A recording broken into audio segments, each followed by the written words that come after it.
Hello guys, my name is Marc Potocnik. I'm the owner of tiny but very nice animation studio Renderbaron, located in the western part of Germany at the Rhine area in Düsseldorf. And a big thanks to Maxon for having me again at Siggraph, and a big hello out to the internet, to the community, and to Verena, Freddy, Andy and Ulf.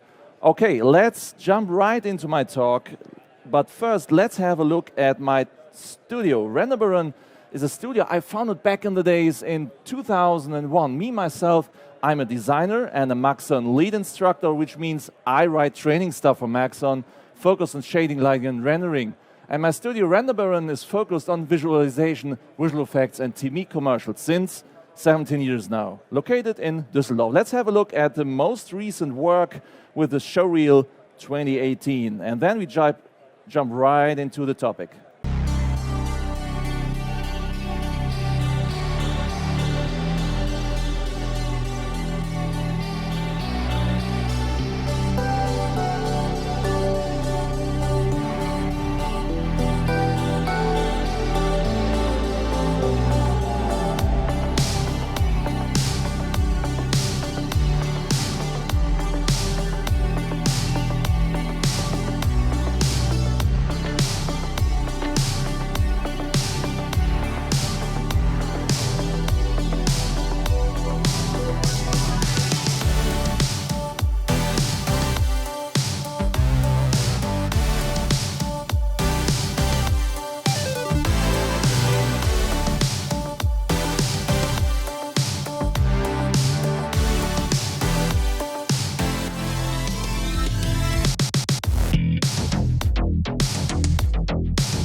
So that's it for now, the most recent and hopefully the best work from my studio Renderbaron in Düsseldorf. Okay, let's jump right in. Today we're going to talk about procedural landscaping with Cinema 4D. And while we're thinking about that title, let's think about the sense behind it. What is it? It's creating rich environments, rich natural environments without pixels, without UVs, without plugins, with the native C4D shader toolset only, and with a lot of cheap tricks I'm going to show you. So let's see some examples first before we jump right into the main topic. Example one is for German television, for the TV documentary show Terra X, Under the Spell of Sunlight, about the absorption of light underwater. Doch Wasser absorbiert Licht. Energiearmes rotes Licht wird zuerst verschluckt. Nach 200 Metern ist alles in Blau getaucht. Plankton wird knapp, das Leben schwindet.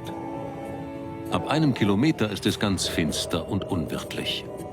The second example is a music video, a 7-minute music video. We will only see an excerpt of that. It's done for Los Angeles-based singer-songwriter Gugush. It's called To Windows.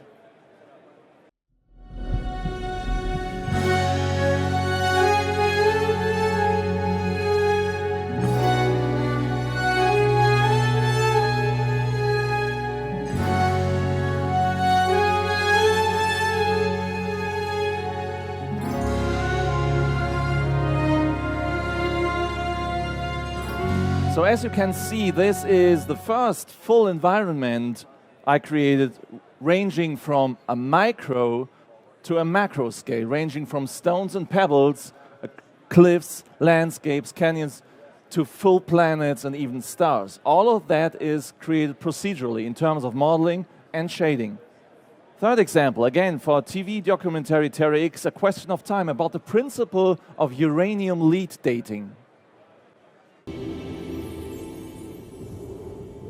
Vergleicht man die Menge des Urans mit der Menge an Blei, so lässt sich berechnen, wie viel Zeit vergangen sein muss, bis sich genau dieses Verhältnis eingestellt hat. And the fourth example is a workload I recently finished for Intel. It's the project Mountain Vista, and it is created to benchmark the power of the brand new Core i9 CPU Extreme Edition. So that project had some requirements for the use as a benchmark. There were certain scene requirements in terms of RAM usage, scene file, and maximum render time per Full HD frame. And the scene should contain everything a 3D artist grows gray hair about. High poly count, lots of objects, transparencies, everything that's fun with rendering. So there's a white paper for download about this project. You can download it here for free as a PDF. If you're interested, take a look. So here it is, Mountain Vista. There's a drone-like camera movement across the peak, and there we have that beautiful vista into the landscape. Remember, all of that is created procedurally in terms of modeling and shading. Today's main topic is, let's say, an enhancement of that Mountain Vista scene. It's Mountain Vista Reloaded Steigenkogel. Steigenkogel is some kind sounding like a mountain somewhere in Austria maybe. And that scene was created not with our 19, but with our 20 of Cinema 4D. And it is enhanced with some our 20 features, mainly multi-instances. And it is enhanced in terms of shading, lighting, and it also has a handheld camera and sound. And let's have a look at Steigenkogel.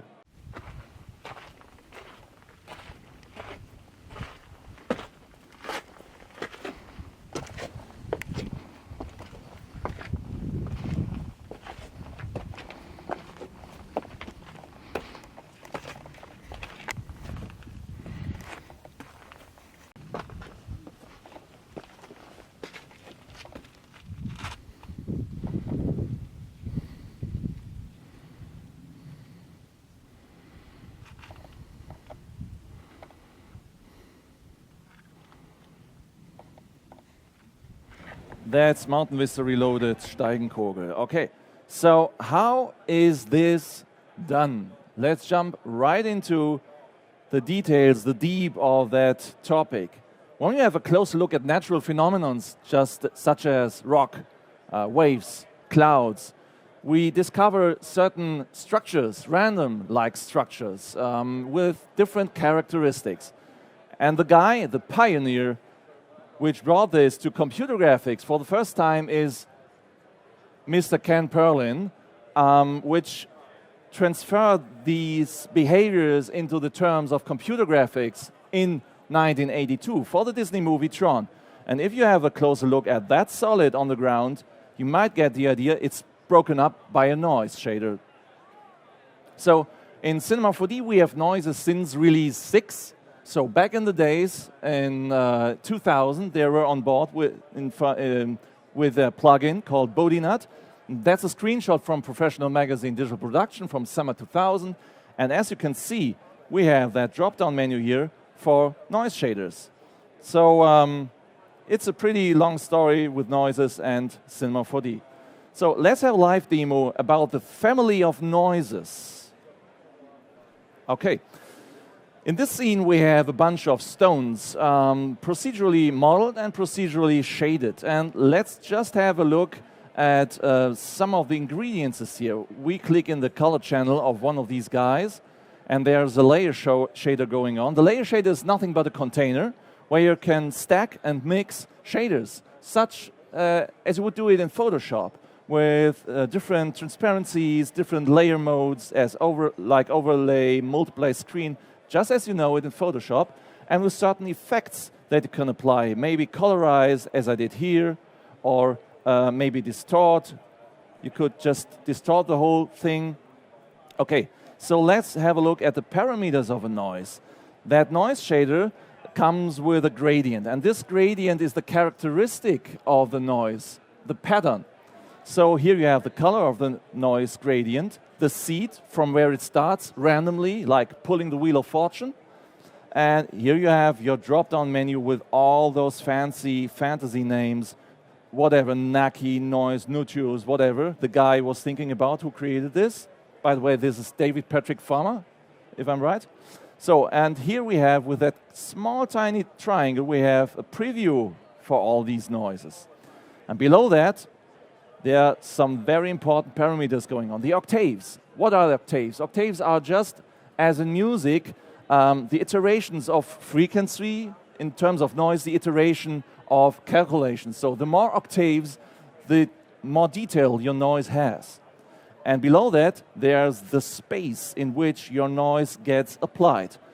Either in UV 2D, so if you deform your object, the noise would go with the deformation, or with texture, so it follows the texture tag, or in object or world. Both of them are 3D spaces, either in reference to the coordinate system of the object or the world.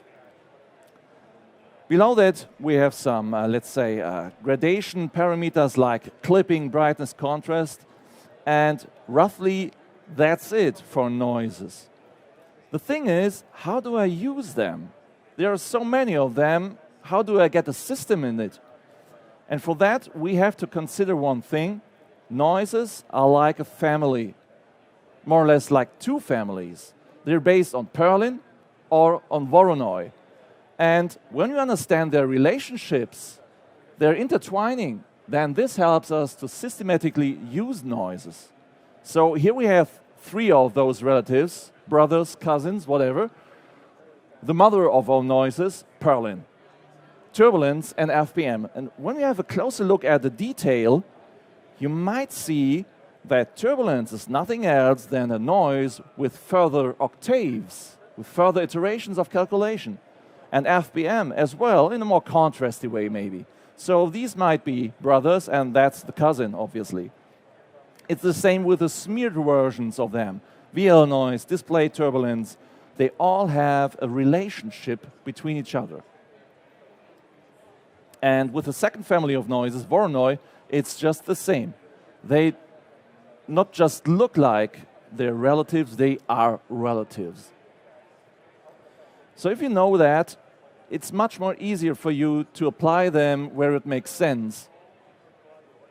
And if you got stuck in the jungle of noises, please consult the online help of Cinema 4D, giving you a pretty preview and a good idea of the behavior of each noise.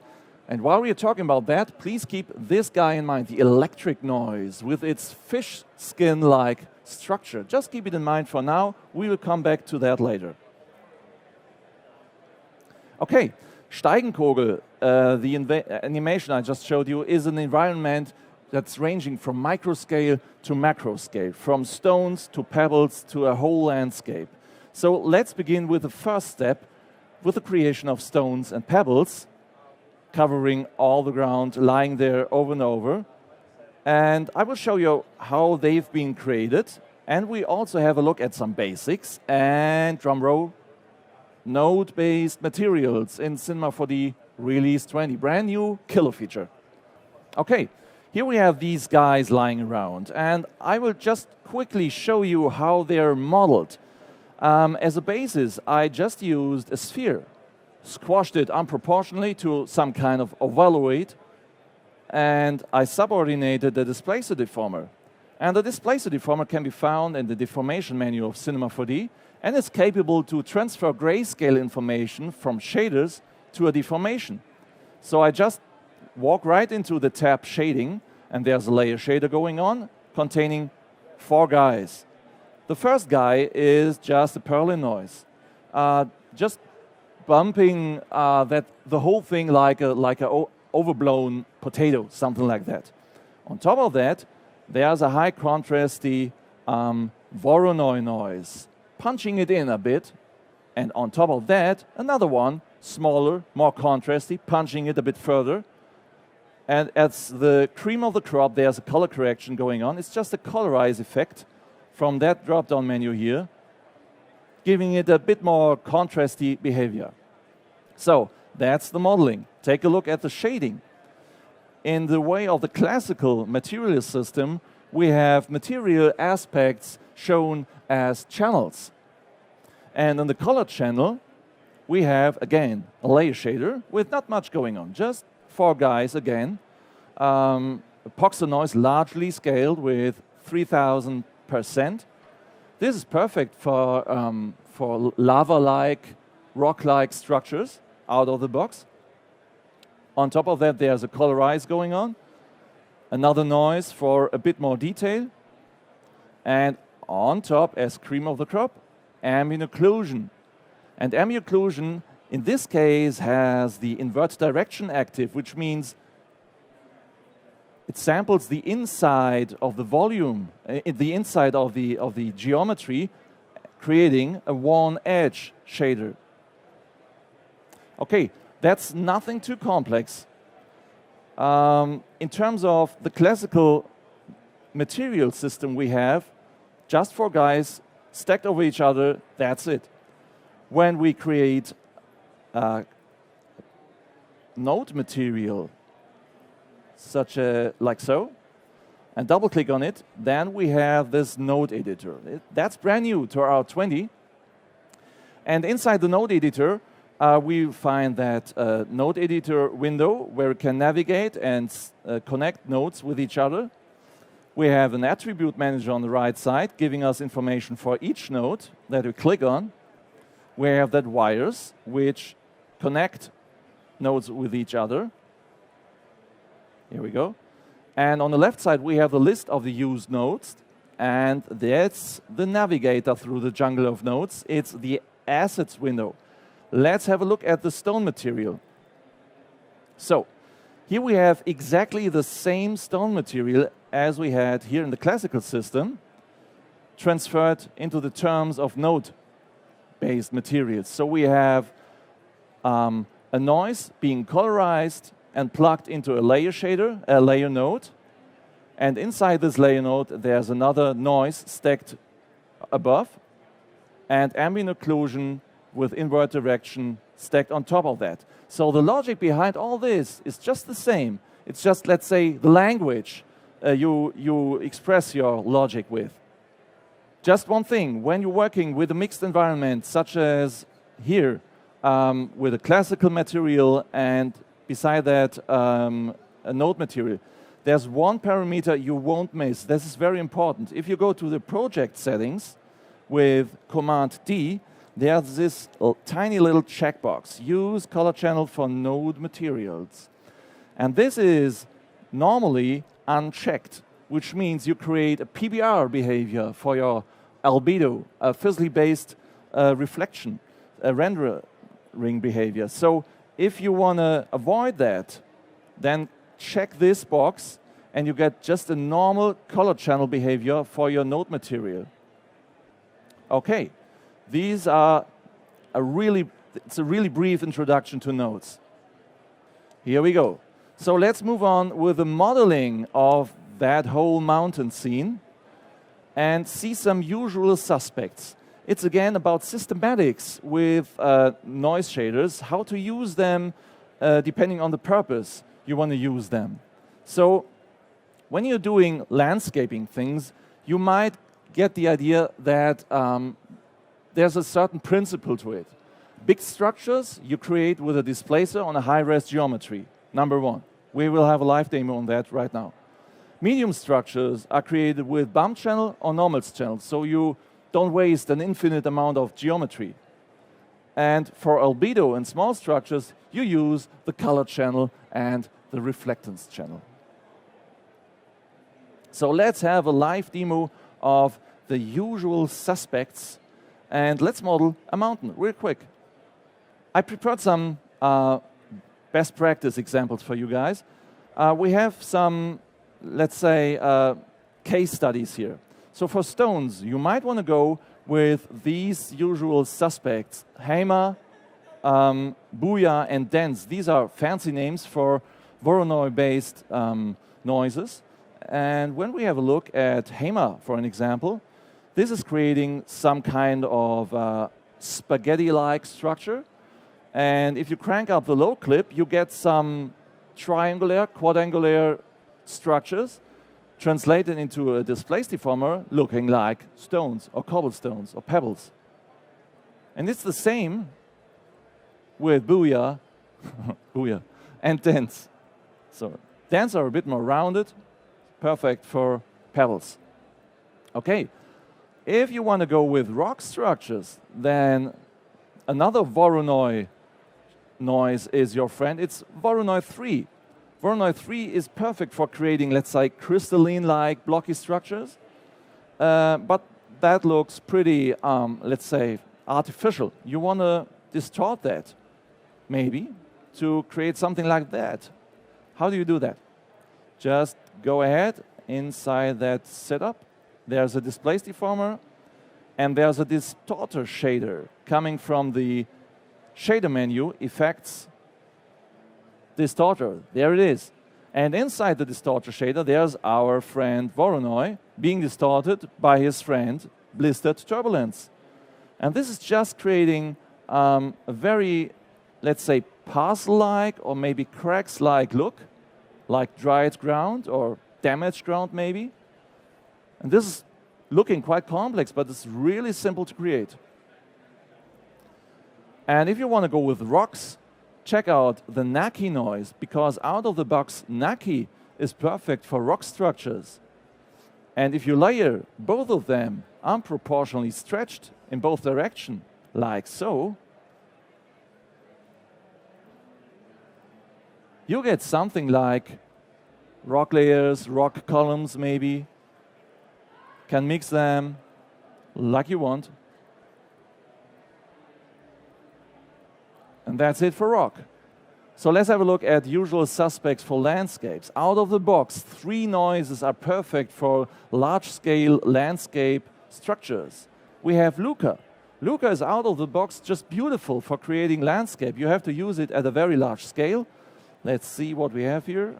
Luca, where is it? Here. 3000% scale, that's big. And it's perfect out of the box. Poxo, we all already seen that for stones, creating, let's say, lava-like structures like dried stone or something like that, marble veins, maybe.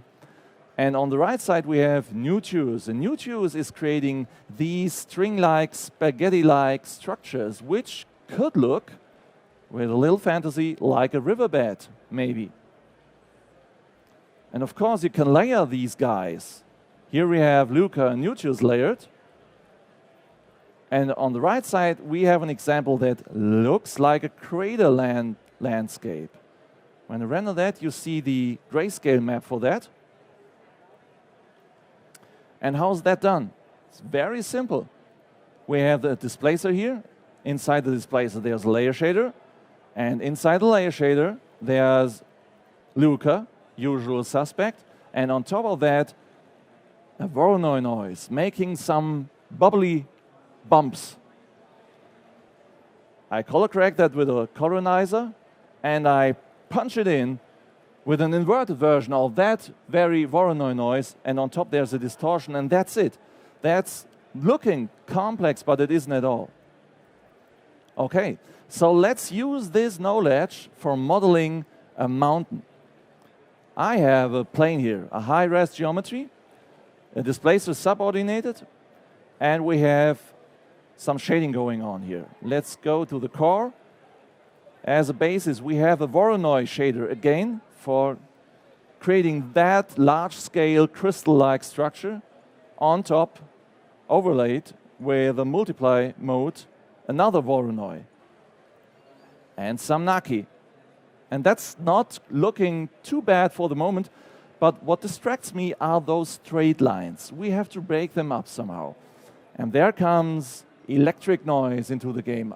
I told you to keep it in mind, that fish skin-like guy. I just put the whole thing here inside a distorter shader, and it's now distorted by an electric noise. Let's see what happens with the straight lines. They got smeared, they got broken up, they got somehow organic. So that might look magic, but it isn't at all. It's just 4 shaders, nothing else. And on top, you might add some erosion on the peak of the mountain, and that's it. I did that by masking some additional noise on the peak of those structures. So basically, that is very simple. The principle is to stack and layer very basic ingredients to a very specific and complex-looking end result. Like you're a chef, and you're cooking with water and salt, and the end result is a fantastic, spectacular menu. So it's nothing else. Okay, let's have a look at the shading of the mountain. The shading of the mountain is somehow tag-based. It's a tag-based approach. The guys of you working with Cinema 4D know texture tags. Texture tags are these guys here sitting in the object manager of Cinema 4D and defining a texture. And you can stack them, and depending on their alpha information, they're just layering texture information onto your object. And that is the case with the mountain here. As the first material, texture tag number 1, we have a rock shader here going on with angle-dependent structures, just as I showed it to you right before in the example. As a texture tag 2, we have a cobblestone shader going on only in occluded areas and at a certain altitude. And last but not least, for the third texture tag, I have to add some objects to make it visible. Drum roll. So that is the third texture tag, only visible around objects. It's a soil and roots shader with an ambient occlusion dependent masking. That means, from a different angle, we have that clumps of grass here, and around the clumps of grass, there's a shader going on, masking it with ambient occlusion in direct neighborhood to those clumps. And the structure, the albedo, is some kind of soil, maybe roots, so that doesn't look too naked. Clumps on naked stone doesn't make sense, so there has to be some soil and root going on. Okay, before we jump right into the shading of the mountain, we have to waste some thoughts on BSDFs, meaning bidirectional scattering distribution function. While that looks very complex and sounds very complex, it means just it's about the spreading of light from the brightest point to a terminator, meaning the border between day and night. And the function describing that behavior is a BSDF. And in the kernel channel of Cinema 4D, we have 2 of them available, Lambert and Voronoi. And Lambert is just functioning with the principle that light gets weaker the sharper the angle gets. So we have that darkening around the edges. And in contrary to that, Voronoi calculates some micro facets. So the light doesn't get too weak as it reaches the silhouette of the sphere. And you might get the idea which model the full moon has, of course, Voronoi. So this is a model which calculates a Fresnel and microfacets. And what works for the full moon also works for a mountain. This is Lambert, looking like glossy maybe, plastic-like maybe. And here we have Voronoi, looking more satinated, rough, sophisticated. So that's the right, let's say, haptic for a mountain, instead of just throw some plastic on it. Voronoi is the place to go for a mountain. Okay, live demo, Noise Fest. I will just show you what I stacked in there to create the illusion of a proper, hopefully proper, mountain shader. Okay, without further ado, what looks complex might be complex, but I won't bore you with that. That's the wrong shader, sorry. I mean that here. Okay. Okay, complex as well, but a bit more ordinated. So we begin with a color and a large-scale structure done with epoxy noise, and it's looking like that. Pretty good for the moment, but we need some more rock behavior, some more furrows masked on specific areas of my terrain, and that's looking like that. We have furrows going on, only or mostly going on in the almost vertical areas of the mountain. This is done by masking with a fall-off shader. Additional to that, we have some dust shading going on, as if our mountain is kind of dusty. That's done by a Fresnel shader. And additional to that, some worn-off edges, some cobblestone work, some parcels maybe going on here at almost horizontal areas. And in the end, we get a complex result looking like this, with all those ingredients turned on. And all of this might look quite nice, but it's nothing without a proper bump mapping, or normals maybe. And inside my bump channel here, we have layer shader as well, some complex stuff going on, but always keep in mind, it's only complex when you stack very simple, very basic ingredients and components together. It just doesn't get complex. It's just more or less multiplication of simple. So maybe. Okay, and with a bump channel, the whole thing looks like that. Okay, we have a poor anti-aliasing quality here. Never mind, but you get the idea. So bump channel is doing a very important job here. And when you have a closer look at that area here, you remember maybe the electric noise with its fish skin-like structure. I told you that. This electric noise is used here to distort my bump information. And this is how it looks if it doesn't. It's boring. And with distortion, it just looks like the rock layers are smeared depending on the topology of the rock.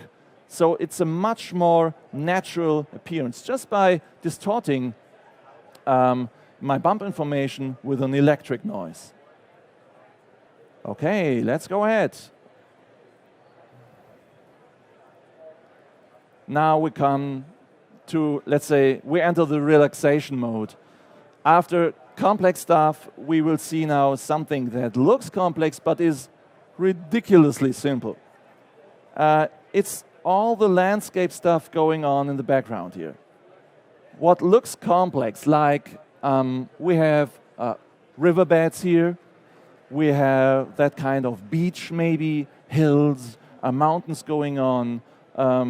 All of that, it's looking very complex, but it's ridiculously simple. It's just, let's have a live look at that. It's just one noise, ladies and gentlemen, one insanely large-scaled noise called nucleus with 150,000%, that riverbed noise, basically. And this noise is thrown into a colorizer with some banding going on. And that's creating that canyon-like, terrace-like structure. It's just the colorizer with additional knots moved to each other, to narrowing some areas, to broadening some areas, and to create these structures here. And on top of that, There's just another noise going on with 11% opacity, multiply mode. It's our good old friend Luca, and that's it. That's the whole landscape. So it's very simple. Okay, now we're talking about multi-instances. Multi-instances is one of the new killer features of Release 20. And if you ask me, it's my favorite feature, because multi-instances shine where render instances fail. I guarantee. So let's have a look at some scene stats here. We have that landscape going on. The landscape and all the terrain stuff is already reaching 9 million polygons. Then we have 140,000 trees in that scene with 600,000 polygons each.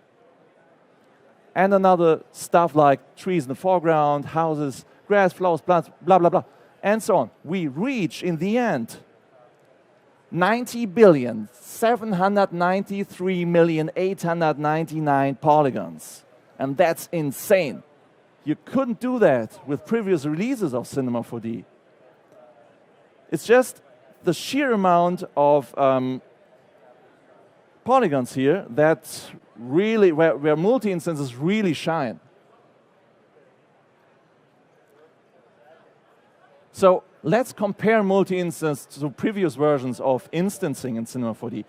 We all know the classic instances. They are plain duplicates of the original, and they have the same RAM footprint. Render instances duplicate the original as well, but have a less RAM footprint, much smaller RAM footprint, and they're not capable of doing deformation or time offset, let's say random time offset, when being used as clones, sorry. Multi-instances. For multi-instances, only the position is stored, and they have a very small and reasonable RAM footprint, and as with render instances, there's no deformation, no time offset, and no dynamics, because only the position is stored. So you won't run into that message anymore. Not enough memory. That's pain. Okay, here we have a screenshot of the RAM usage of the Steigenkogel scene. It's only 28 gigabytes of RAM. That's nothing. Okay, let's see some comparison in terms of performance. Render instances in Release 19 and multi-instances with much more clones in Release 20. Preparation time is faster. Overall render time is faster, and the RAM footprint is slightly higher, but that's a deal I'm more than happy to accept. So let's have a look live at multi-instances. Here we go. So there's one important thing about the usage of instances, no matter if you're using render instances or multi-instances, it's how do you scatter them? How do you distribute them over your object of interest? In this case, I just painted manually some polygon selections on my high-res geometry. In other cases, I just did it a bit more, with a wider brush, maybe, left some area blank. And inside these areas, there's a shader effector going on. Just a quick glance at the shader effector. It's restricting all those instances. Let me just turn that on real quick. Where is it? Here we are.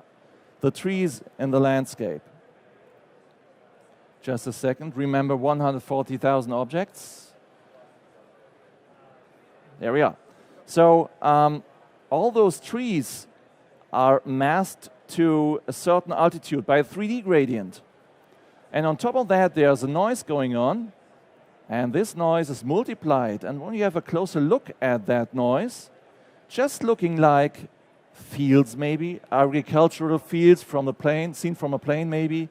So that is multiplied on top, creating those maybe field-like structures here. And as cream of the crop, there's another 3D gradient going on, adding some more trees to the shoreline of the river. Just a second. Come on. Come on. Okay, it should be there. The interesting thing about multi-instances is that you have certain viewport modes. I just show that for you for the trees in the foreground. And we have that viewport mode here. Right next to the instances drop-down menu, you can choose if you want your multi-instance displayed as points. That's the most efficient display mode, or as bounding boxes, or as full-blown objects. So bounding box would look like that.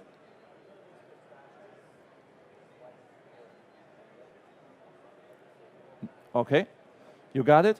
And of course, points is the most performance-saving viewport mode. So let's have a look at the lighting and rendering of the Steigenkogel scene. It's about credibility in two different flavors, because there are two different render engines used for the final rendering of that animation. But first of all, let's have a look at the sunlight, the lighting process. Here we have only the sunlight.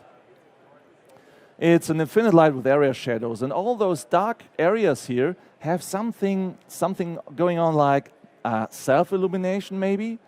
I call that shader setup shadow luminance. If you want to know more about it, check my Siggraph talk 2015 on Cineversity. There's a tutorial. Okay. Additional, we have some sky domes going on. Two hemispheric area lights, huge area lights in a hemispheric shape for separate diffuse lighting and specular lighting, giving the whole scene a nice daylight.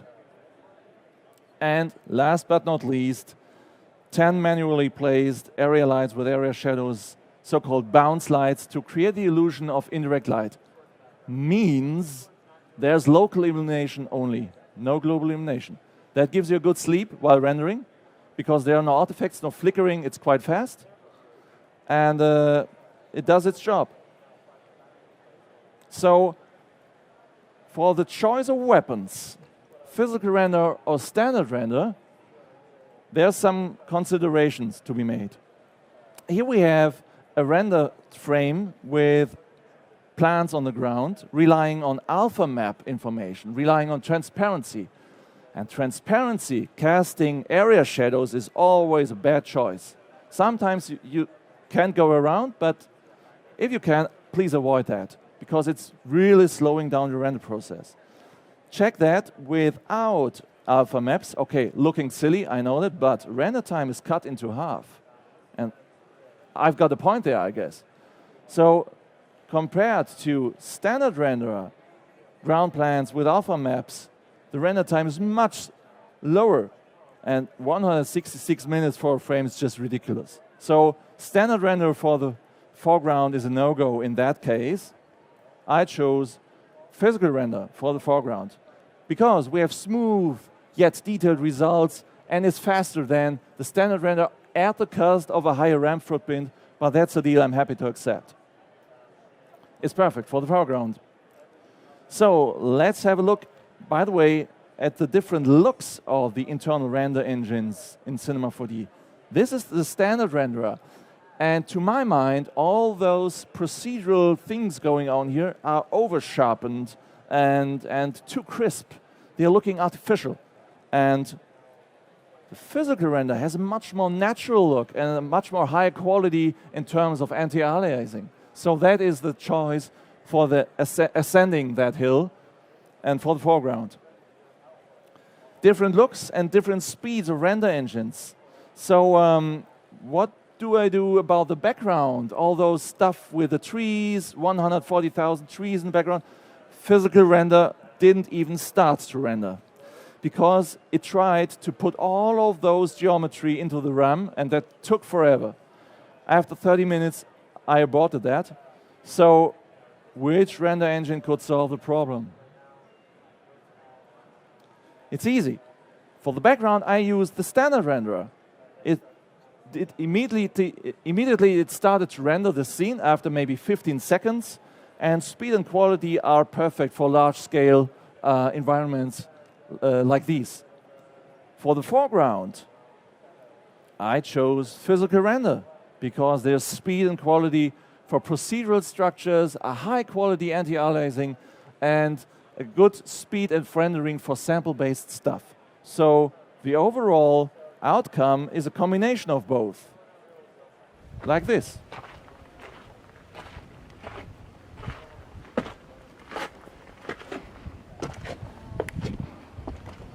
Remember, 90 billion polygons.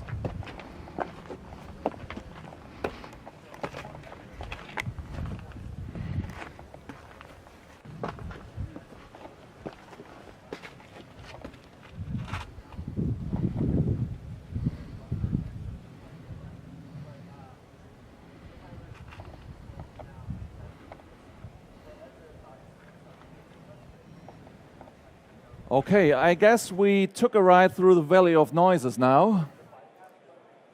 So thanks for watching, and take a look at my website, www.renderbaron.de. Thank you.